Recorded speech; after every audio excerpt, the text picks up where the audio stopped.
افشین شاهی، استاد مطالعات خاورمیانه در دانشگاه برادفورد بریتانیا از لیدز با ماست. آقای شاهی، اشاره‌هایی داشتند مسئولان ایرانی امروز که شاید کشورهای دیگری پشت این حمله باشند. چقدر سندیت داره؟ دلیلی داره حرفایی که اونا زدن؟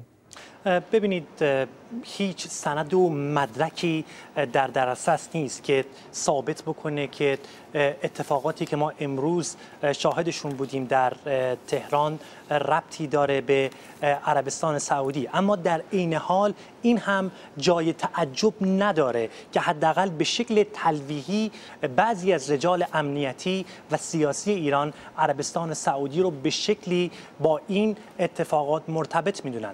ببینید، مثلا در یک هفته گذشته خاورمیانه و کشورهای حوزه خلیج فارس درگیر یکی از بزرگترین بحرانهای سیاسی و امنیتی خودشون در چند سال گذشته بودند. به چه دلیل؟ صرفاً به این دلیل که قطر موضع گرمتری نسبت به ایران داشت و همین باعث شد که 6 کشور عربی قطع رابطه بکنند با قطر و عملاً این کشور از 3 جهت مورد محاصره قرار بگیره. این نشون میده که در واقع رقابت‌ها بین ایران و عربستان، مناسبات این کشور شاید در 40 سال گذشته هیچ وقت به تاریکی و به بدی امروز نبوده. حس سوءظن، حس بی‌اعتمادی بین طرفین به بدترین حالت خودش رسیده. همین چند هفته پیش بود که وزیر دفاع عربستان سعودی با مصاحبه با یک روزنامه محلی علنا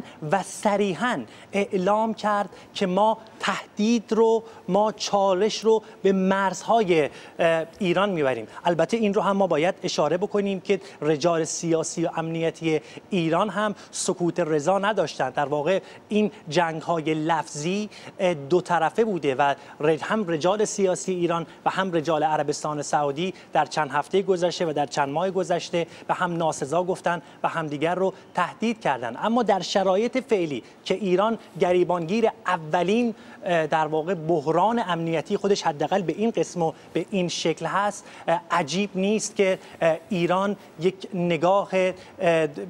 نگاه با شک و تردید به همسایه خودش عربستان سعودی داشته باشه.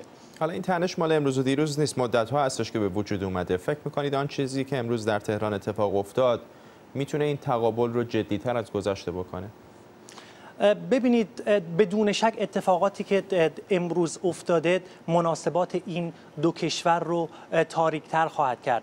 تا دقایق پیش من منتظر بودم که شاید در واقع ما یک واکنش جدی داشته باشیم، چه از طرف عادل جبیر چه از طرف ملک سلمان، علی‌رغم این که بعضی از کشورهای منطقه از جمله ترکیه و عمان و قطر حداقل به شکلی ابراز همدردی کردن با مردم ایران، هیچ گونه در واقع واکنشی ما از ریاض ندیدیم. و از اون جایی که امروز عربستان سعودی به شکلی داره سعی میکنه که تمام منطقه رو به طرف در واقع بر ضد ایران هم قطار بکنه و سیاستی اتخاذ کرده که حتی کشوری مثل قطر اگر تصمیم بگیره که رویکردی متفاوت داشته باشه نسبت به ایران، اون رو تنبیه بکنه و اون اتفاقاتی رو که ما در 2 روز گذشته شاهدش بودیم و انجام بده. این نشون میده که متاسفانه مناسبات این دو کشور وارد مرحله‌ای شده، وارد فضایی شده، وارد بستری شده که به این زودی متاسفانه